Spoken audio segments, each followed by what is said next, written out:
the Division of Medical Oncology at National Cancer Center. So, interestingly, many of us know him as Singapore's futurist philosopher, and he's going to speak to us on gene editing and the post-human. Please welcome John. Okay. Thanks, Mahesh, and thanks, Piers, for the opportunity to tell a story. And today I just wanted to break this short session up into three components. Firstly, the editing of mature human beings for correction of diseases. The second part is editing of normal human beings for the sake of enhancement. And the third part, the social and economic, socio-economic and ethical dimension of gene editing. I thought we'll start with a quote from Charles Darwin, Origin of Species. Man is descended from a hairy-tailed quadruped, probably arboreal in its habits, and an inhabitant of the old world. Okay, so where are we? So today, as of 2019, there are 800 over gene therapy trials underway, and that have already been registered. Most of them, as you can see, are in the US. The UK is number 2, and then Germany, China, and France, Switzerland, European countries are taking up the rest. Most of the gene editing trials are actually in the area of cancer. Some of them, and a big proportion, are for monogenic diseases, and then there's cardiovascular disease, neurological disease, ocular disease, and so on. So this is the tidal wave of gene therapy trials that are coming in for somatic diseases. The FDA expects that it will receive more than 200 INDs per year from 2020 onwards, and they expect to approve about 10 to 20 approvals per year from 2025. So this is going mainstream. But gene therapy is already here today, as you heard from Denise and Zee just now. So they briefly mentioned hemophilia A. So there's this company called Spark. Spark was recently acquired by Roche, not just for the Luxturna program, but for their pipeline for hemophilia A and hemophilia B. As you know, hemophilia B is a deficiency of factor 9, and these are the patients. They are actually self-controlled patients, patients 1 to 15. These are the number of bleeds that they had. So this patient had 48 bleeds in the year before gene therapy, and then 1 intravenous infusion of gene therapy, and it goes down to 000. So these gene therapies are very, very effective for hemophilia. These are the number of transfusion of blood products, whether it's factor 9 or fresh frozen plasma, or blood products. It's more than 156 transfusions in the year before, and then goes down to 0 in the year after. So this company, after this, is partnering with Pfizer to develop gene therapy for hemophilia. So Spark also has had an approved product called voretigene neparvovec. So this was approved by the FDA in 2 years ago, and it came out in the headlines of the Financial Times. So this treatment costs close to $1 million, but the company says it's actually cheap. What is the social cost of raising a blind person throughout life? And these are children who get this disease. This disease is for Leber's congenital amaurosis. And this is what the FDA said. So Scott Gattelet was the previous FDA commissioner, and he says once this is a theory, gene therapies are now a therapeutic reality for some patients, with the potential to treat and cure some of the most intractable and vexing diseases. The policy framework we construct for these projects should be developed, reviewed by regulators, and reimbursed. And he says over the past 12 months, they've seen 3 separate gene therapy products approved by the FDA, and an inflection point was reached, and they expect the field to continue to expand. So we are just at the start. It's just at the beginning of the beginning. Just now, Zee mentioned CD19 CAR T cells. This is highly interesting chimera, Yesicata. The companies are so confident that these therapies will work that some of these companies have come up with a pay-for-benefit program. That means if it doesn't work, you don't have to pay, it's free. If it works, then you pay, but it's expensive. So Luxturna is voretigene. Stramvelis has been approved by the EU for SCID about 3 years ago, and it was later approved by the FDA. So many gene therapy products coming. So this is the CD19 CAR T cell. It cures people who are previously failed multiple lines of therapy, including bone marrow transplant. Expensive, $500,000, but cheap compared to bone marrow transplant. The cost of bone marrow transplant in the US is about $1 million per kid, and this one cures about 50 to 70% of patients with refractory lymphoma disease. There's a lot of activity going in the field of Duchenne's muscular dystrophy. The leading company is probably Sarepta Therapeutics.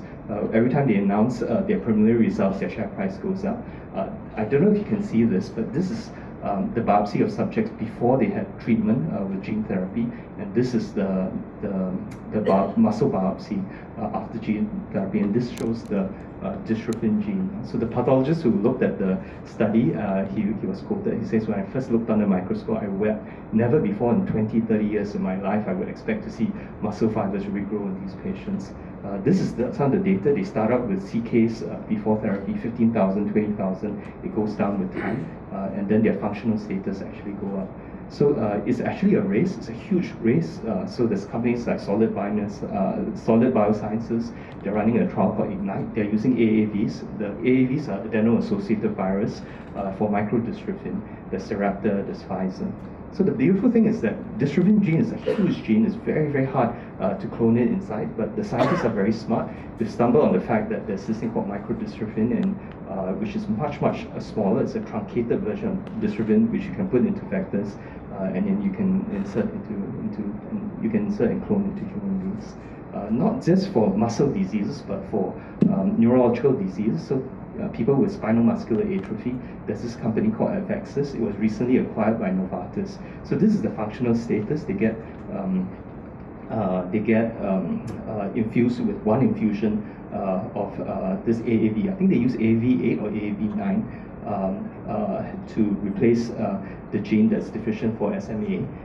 And then they showed that, very interesting, that there's a very good transduction into neuronal and CNS targets. So it's not easy to target the CNS. So not all viral vectors are created equal. And this one has been modified to hit the CNS. The other thing is that after treating 150 patients, they found that only 5% of the patients developed antibodies to the viral vector. And this is something that we'll talk about later, which is something that's very important in gene therapy. So for this company, Avexis, the viral vector that they used came from this other company. It was licensed by Regenerax Bio. So Regenerax Bio has a very nice proprietary program for viral vectors called NAVs. So just now Ziyi talked about different viral vectors, lentiviruses, and HIV retroviruses. But by and large, for a lot of gene therapy, the AAVs are still the basic workhorse, and is being used by most of these biotech companies. So adeno-associated viruses are naturally occurring viruses. They tend to be not very, very pathogenic, so they don't cause a lot of illness. But because they're present in the environment, some people naturally have antibodies to AAVs. That means if you use it as a vector and you infuse this product into the bloodstream, it doesn't work because the human host will actually naturally neutralize the virus. The second thing is that even if you've not had antibodies and you've never had pre-exposure, after one injection of the gene therapy, you will develop antibodies to it. So a lot of these times, gene therapies are single-use kind of therapies. And people are coming up with new ways to prevent the development of immunogenicity and to develop high expression persistence of these viral vectors. So AAV9 is very interesting for its tissue specificity, the penetration into CNS and muscles, and it's something that a lot of people are using. I think Jerry will be talking about AAV9s. So this is Regenerex's own proprietary platform. They are looking at age-related macular degeneration, and they've got programs from familial hypercholesterolemia. That means they're cloning in the LDL receptors into liver cells and muscle cells, and then they've got mucopolysaccharidosis.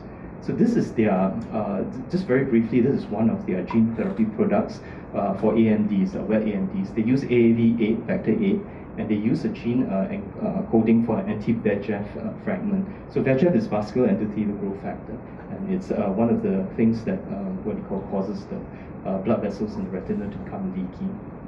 So after they clone this in and they inject it into the retina, into the eye, the retinal cells actually produce anti-VEGF FAB protein. This is very interesting because, as you know, the treatment currently for AMD is actually injection Lucentis. So Lucentis is actually a monoclonal antibody to VEGF, and what they're actually doing is they're turning an eyeball into a factory to produce these monoclonal antibodies. So with gene therapy transfer, the human body itself becomes the factory for the production of these cells. So they've tried using AAV2 and AAV8, and AAV8 actually has better penetration, better expressions. So just now we were talking about the problems of neutralizing antibodies. So some companies have tried to bypass that using what we call nanoparticle exosomes. So there's an Oxford-based companies. They're still in preclinical, but everybody's watching them. It's quite an interesting company, and they're trying to use these small lipid exosomes to bring in the gene. So it bypasses this whole thing about immunogenicity, and probably offers you potential to do multiple treatments, fragments of the DNA at very, very specific locations.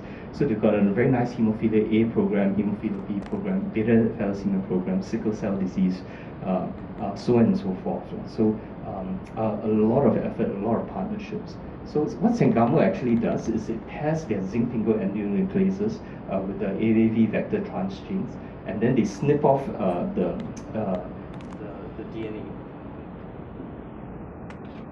Sorry, I think this one did. So they snip off. Use another mic. Use the other mic. Use the one on the table. Alluded to it just now is that a lot of times there's a problem of insertional oncogenesis. If you insert it near the promoter of other oncogenes or proto-oncogenes, then the patients can get leukemia and tumor. And the second problem is variable transgene expression. People are thinking about this whole concept of safe harbors. So AAVs are very, very safe because they seem to only integrate on chromosome 19 at a specific location. So these are safe harbor regions, and people are thinking how to expand these safe harbor regions in terms of gene therapies. People are also thinking about how to create insulators around enhancing segments of these genes that you're inserting. So often when you insert these genes, you have an enhancer promoter sequence, and you can insulate the effect of this promoter on other genes to reduce the off-target effects. So those are called what we call insulators. So a lot of things, a lot of technologies, a lot of ideas moving ahead on how to do this. Besides zinc finger endonucleases, CRISPR is the elephant in the room, it's the Goliath in the room. The Chinese have actually had the lead on this. They've edited more than 100 patients with CRISPR. So CRISPR is CRISPR is a technology which is so easy, so cheap, so convenient, but potentially dangerous for its off-target effects. In the US, the regulations surrounding CRISPR, both in vivo and ex vivo, has been actually quite strict. But suffice to say that patients are being engineered and CRISPR somewhere on this planet for a variety of diseases. And I think in China, a lot of them have actually hemoglobinopathies. There are various differences, pros and cons between zinc finger endonucleases and CRISPR. But if you ask me my personal biases, I think that the CRISPR technology will win. Prior to this, within the US at least, within CRISPR, there's been a huge battle, and only a few months ago, the legal battle has been settled by the Supreme Court. So I don't know whether any of you follow the news, but the Broad Institute in MIT held a patent for this company called Editas, and it was pursuing a very, very heavy trench warfare with University of Berkeley. That was representing Jennifer Doudna for this other company called Intellia.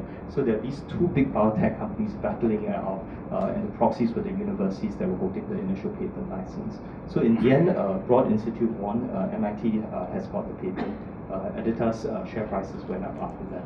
Intellia is very, very interesting because they're doing a lot of things to improve the safety for CRISPR. Okay, so these are the gene therapy constructs. Now, Z was talking about lentivirus, this adenovirus, retrovirus, so on and so forth. And the gene constructs the genes that people are looking at inserting to people would be things like antigens, cytokines, receptor, growth factors, and so on and so forth. Okay, I thought I put in this slide because we're all in the College of Clinician Scientists, and I thought this slide and this section would be interesting for Dr. Raymond Chua, but I think he had to go off. So what's the role of the College of Clinician Scientists? Because regulations really matter in the development of this field. So this is the ex-commissioner, Scott Doctorow, and he said that in such cases of devastating disease without available therapies, would traditionally be more willing to accept more uncertainty to facilitate timely access and promising therapies. And the FDA has been very forward. They spend a lot of time. They've come up with 6 guidelines. So there's a draft guideline for human gene therapy for hemophilia, human gene therapy for rare diseases, guidelines for chemistry, manufacturing, control of information for new R&D applications, how to test for retroviral-based gene therapy products, and so on and so forth. The FDA and NIH has also agreed to take a very light touch approach. So senior leaders from both organizations believe that there's no longer sufficient evidence to assert that risks of gene therapy are entirely unique and unpredictable, or that the field requires special oversight over and above the existing framework. But having said this, they are very careful with CRISPR. A lot of the US companies, they recruit their CRISPR patients from out of the US, mainly because of the fear of off-target effects. CRISPR is wonderful, but every few months you will get a very high-profile publications talking about the limitations of CRISPR technology. Okay, changing gears, this is the second part. So we talked about correcting defects and diseases, but what about normal people, human beings, and how about the whole issue of enhancement? So this is the first gene that people, there's a whole variety of genes, but very high, the top 5 genes that people are talking about in terms of genetic enhancement. The first one would be myostatin.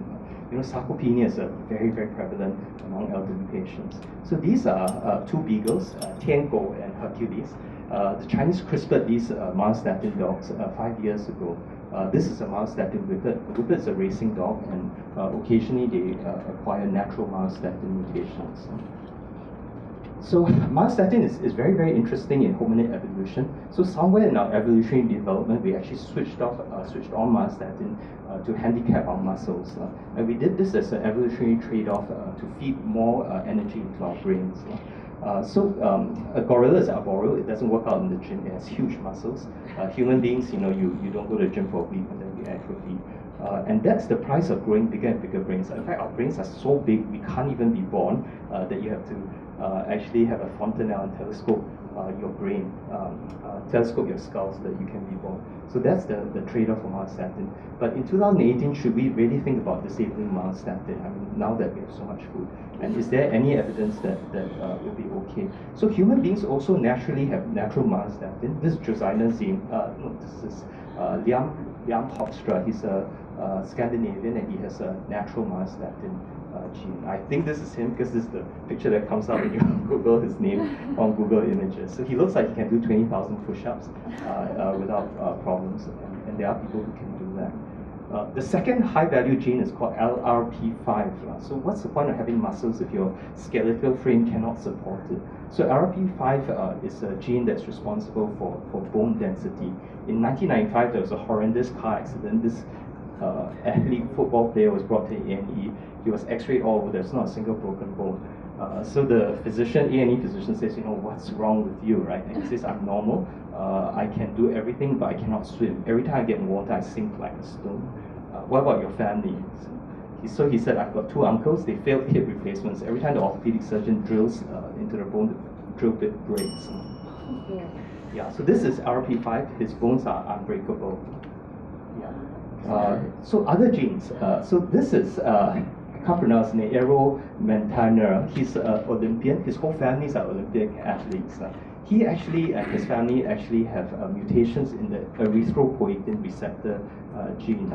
So the erythropoietin receptor has a regulatory element, and he has a mutation that lacks regulatory element. That means he has very high red blood count. He's a little bit like Lance Armstrong, except he doesn't need to inject EPO. So Olympics is slowly becoming a competition between mutants, and there are some studies that show that among people who are power lifters who have to do the snatch movement, they all the majority of them have a certain polymorphism of a certain sodium channel thing. So it is true that nowadays the whole concept of natural ability is changing at a very, very high level of performance. And then there's angiotensin converting enzymes. So the two genes, EPS1 and EGL. So if you look at high-land Nepalis and low-land Nepalis, they are completely different genetically in their response to oxygen tension. So the placentation is different above 5,000 feet for highland Nepalis versus lowland Nepalis. So this is Sherpa Tenzing Norgay, and that's Edmund Hillary. So everybody thinks Edmund Hillary is the powerful guy. The other guy is the Sherpa, he's weak, he's carrying oxygen. But nobody knows that this guy is a mountain goat. He's carrying 2 oxygen tanks for the other guy. He doesn't need the oxygen. He's bred for the mountains. Okay, the fourth high level gene is called CCR5. You probably have heard of it without really having heard of it. It's a gene that confers resistance to HIV, smallpox, and bubonic plague. It has a natural gene frequency, mono allele in the population 10%, and 1% of the population are actually double mutation negative. So these are the people where they are the spouses of HIV who have sex with HIV people unprotected for decades and they never get HIV, and we found that they actually have a double mutation in CCR5 delta. And recently this guy is called Timothy Ray Brown. He got bone marrow transplant from CCR5 dominant negative donor. He was cured. This gene is so interesting because it came out in the news early this year as the first twins that got CRISPR.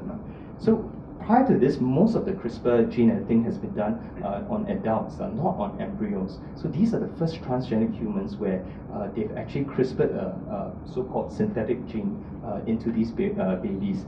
And along this 3 million years of evolutionary history, we've actually completely broken off branch and you've taken a new direction. So this is a Chinese researcher. It's very sad because, I mean, if you think about it, 300 years of science, this is one of the biggest discoveries, and this is one of the biggest breakthroughs.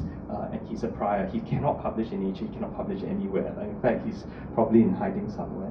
And what is the gene that what's the gene that he cloned? He cloned the CCR5 transgene into a baby. So this is the MIT review. So they were saying that this CCR5 also could have some impact on intelligence. These are the babies. So we are entering now an era that we call posthuman, where we have the ability to modify our own genomes. At the same time, it's coinciding in the same period of machine intelligence, where we have an external brain, where things are going very, very fast. So beyond this point, probably in the future, there's this whole concept of transhumanism, and I'll go through that on the last slide, what transhumanism is. But essentially, technology is changing so fast. The first industrial revolution was driven by fossil fuels. This is global GDP for 1,000 years, and then it suddenly went up. And it went up because of fossil fuels. My car, the Toyota Prius, has 150 horses under the hood. Now, previously, we had to rely on muscle power. So it's very, very different. And now we have the same thing coming from intelligence, from machines, as well as potentially human beings. So what is, so this is a very important gene. The gene is called SRGAP2C. It's known as the humanity switch. So somewhere in hominid evolution, human beings actually, what you call, replicated this gene once, twice, and a third time. So this gene has had a copy number duplication and triplication 3 times. And it's the main reason why we have such big, dense and complex brains. So your brain has about 1,000 billion neurons, but more important than that, it has about 100 trillion connections. So SRGAP2 actually slows down neuronal development, so it allows all these branching synapses to take place, so you can have a lot of synaptic connections to develop associations and intelligence. This is hominid evolution. This is what we call hand axis. So that is what we call Ordovine period stone axis, about 1.8 million years ago. That's called Acheulean hand axe. If you see, it's a bifacial hand axe. It's not just a pebble, smooth river stone, but it has secondary clefts. And this is what we call Maastrichtian period hand axe. So it took 1.8 million years to get from that to that. And where are we now? You know, this is the Wright brothers at Kitty Hawk. To land on the moon in 70 years. So we are at a period of time of accelerating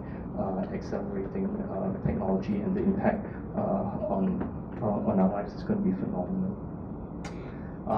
It's not so much the invention of technology, but language was also very, very powerful technology. This is Ferdinand Saussure.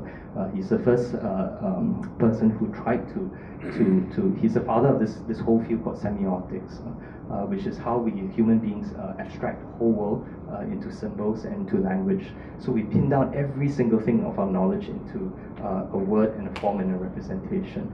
This is the other guy in the middle. His name is Jacques Derrida. He's the father of post-structuralists, where he talks about the slippage of language and its meaning in the symbols.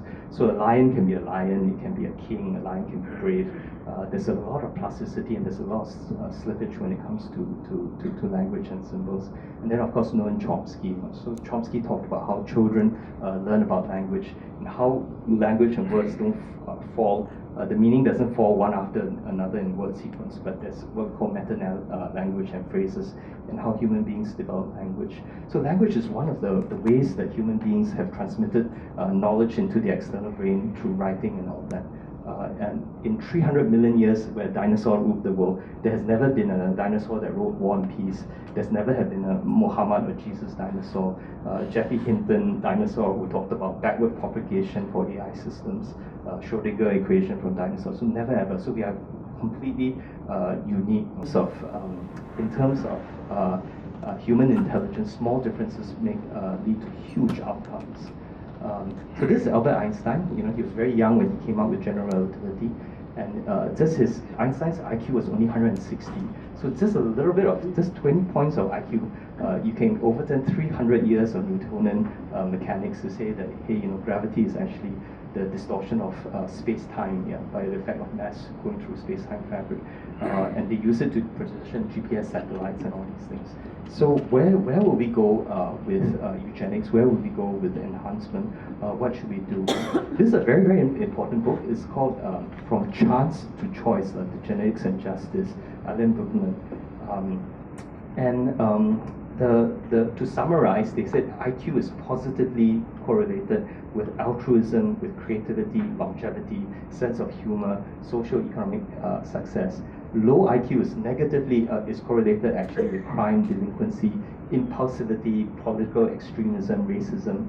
And at a national level, you know, with nations with higher IQ, they have greater mobility, social mobility, escaping poverty, cooperation, better industries, they make breakthroughs in research, and overall higher national happiness. I put this slide essentially for Raymond Chua, but to think about, because this is something that the technology is coming to the fore. It's not here yet. We're going to be very, very far away from raising the IQ. Okay, last few slides. In the era of genes, it's so easy to sequence. What does it mean what is disease and what does it mean to be healthy? Because the minute you have BRCA, you feel well, there's no symptoms, but you have a loss of reference to the body. And how does it mean to be healthy? Should you engineer? Should you change your genetic constitution? So this is the second last slide. Transhumanism is a way of thinking about the future that's based on the premise that humans, as a species in its current form, doesn't represent the end of our development, and we are at an early phase in our development. And it's a class of philosophy that seeks to accelerate the evolution of intelligent life beyond current human form and human limitations using science and technology. So we're talking about genetics of enhancement, and a way of using available technology to eliminate aging. You know, aging is one of the worst things that happen. You know, so much suffering, and to greatly enhance human intellectual, physical, and psychological capabilities. And how to develop a framework, you know, of outside of traditional humanistic methods such as education and cultural development, and to start really thinking about how to use technologies that will enable us to move beyond what we think is human. So we began with Darwin. I thought we'd end it with Darwin. So this is the origin of species, the first edition, by means of natural selection. And the interesting thing is that he says, or the preservation of favored races in the struggle for life. He talked about the individual, and he talked about the group when he talked about the preservation of favored races. I don't know if we have time for this slide. If you have a minute, maybe I'll just read. It's quite profound if you think about it. So this is Will Durant. He says life is two things. Life is competition and life is selection, a la Darwin. So animals eat one another without qualm. Civilized men consume one another using due process of law. Cooperation increases social development, but mostly because it's a tool and a form of competition. And we cooperate for our families, party, race, or nation in order to strengthen our group in its competition with other groups. And that we are greedy and pugnacious because our blood remembers millenniums through which our forebears had to chase and fight and kill in order to survive. And we had to eat to our gastric capacity. This is overconsumption because we don't know when we'll eat again. And war is a nation's way of eating. But life is also selection. Life is in the competition of food, mates, and power. Some organisms succeed and some fail. In the struggle for existence, some individuals are better equipped than others to meet the test of survival. And importantly, nature loves differences. I mean, we love equality, but nature is not equal. Nature loves differences as a necessary material for selection, for evolution. And inequality is not only natural, inequality is inborn. It grows with the complexity of our civilization. And that for every new invention, every new discovery, it makes the strong stronger, the weak actually relatively weaker. And specialization actually makes groups very, very unequal. And that freedom and equality are sworn and everlasting enemies. So you can choose between freedom, or you can choose between inequality, or you can choose between equality, and one prevails and the other dies. If you leave men free, by their natural inequalities will multiply geometrically. But if you want to check inequality, then liberty must be sacrificed. The utopias of equality are biologically doomed. If you leave men to compete freely, then you'll be unequal. If you want to make people equal when they're unequal, then you will take away the liberty. I'm not sure I subscribe to this philosophy, but I thought it would be a good basis to start a conversation. Thank you.